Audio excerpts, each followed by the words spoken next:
After a breakup, you are challenged to rebuild your life while learning to value yourself as a single person. Perhaps you were rejected by someone you truly cared for, or your relationship simply didn't work. You may now be considering some kind of foray back into the world of dating. Being ready doesn't necessarily mean being fully recovered from what happened to you in former relationships or in childhood. A client lamented, "If I wait until I feel like I've worked through my stuff, I won't be dating for another 10 years. Have no fear. You don't need to wait 10 years. I'm simply reminding you that just because you may feel ready to get back out there, doesn't mean all the work is done. Vigilance will help you balance a continued learning experience while greeting new people and situations. There's probably no way to stay out of a relationship until you've worked through issues that may have contributed to problematic relationships. However, you have to keep working as an individual and perhaps as a couple once you find a good mate. This isn't meant to sound gloomy or imply that everything is work. It's just something to keep in mind as you go through this stage of your life. Remember that you're still learning, even though it's tempting to yell, "Yippee! I know what I'm doing! Look out, world, here I come!" For some of you, the breakup was a brief pit stop, and you'll continue along your way and find better partners.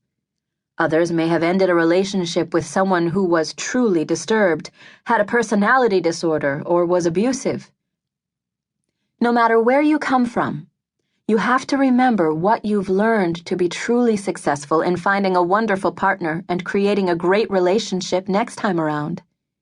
If you did come out of a relationship with someone who had deep issues and complex problems, your recovery may take longer.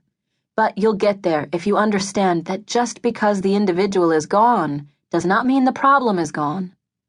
Whether or not your own dysfunctional past and unfinished business led you into this relationship, or you were an unwitting victim of a disturbed individual, you have to examine your reasons for getting in and for staying. It may be as simple as you didn't know that you didn't know, or complex, in a way that it represented your need to win over a long-ago struggle with an unloving caregiver or unresolved childhood trauma. Too many come out of a bad breakup looking for the one, when what they really need is time to work on themselves, figure out what qualities they want in a suitable partner, and date a few people who are not the one before they're ready for something permanent.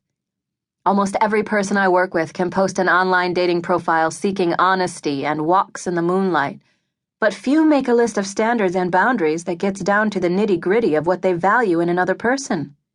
Sometimes you need to date around before your list is complete and you know what you're looking for in a mate. You may think that you're ready to find your forever love, and you may be. Or you may need to date for a while, pull back, and then go back out. Or you may need to continue to work on your issues and your list while you date casually. A client recently shuffled into my office, flopped onto the couch, and buried her head in a pillow. "Tom and I are no longer dating. Another failure. Back to the drawing board. I hate this." I let her vent for a while and then gently reminded her that back to the drawing board doesn't mean failure. It means continued learning for the best possible outcome. Granted, you don't want that answer, but once you learn not to take a breakup so personally or put so much stock into the first few dates, you become dedicated to finding the most compatible mate, not just avoiding another false start. Another client kept her dedication strong when she realized that she had been through so many things with unworthy people that the only way to make those experiences meaningful was to use them as the impetus to get it right. By reframing her approach to dating as a chance to learn something rather than becoming hopeful and excited to find the love of her life, she was able to be more relaxed with new men. By being less hesitant and less intense, she was more attractive to others and less likely to fault herself when things didn't work out.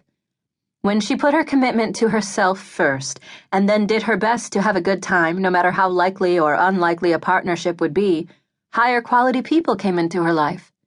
Once she decided to do the choosing instead of waiting to be picked, her sense of control led to a new confidence that attracted help.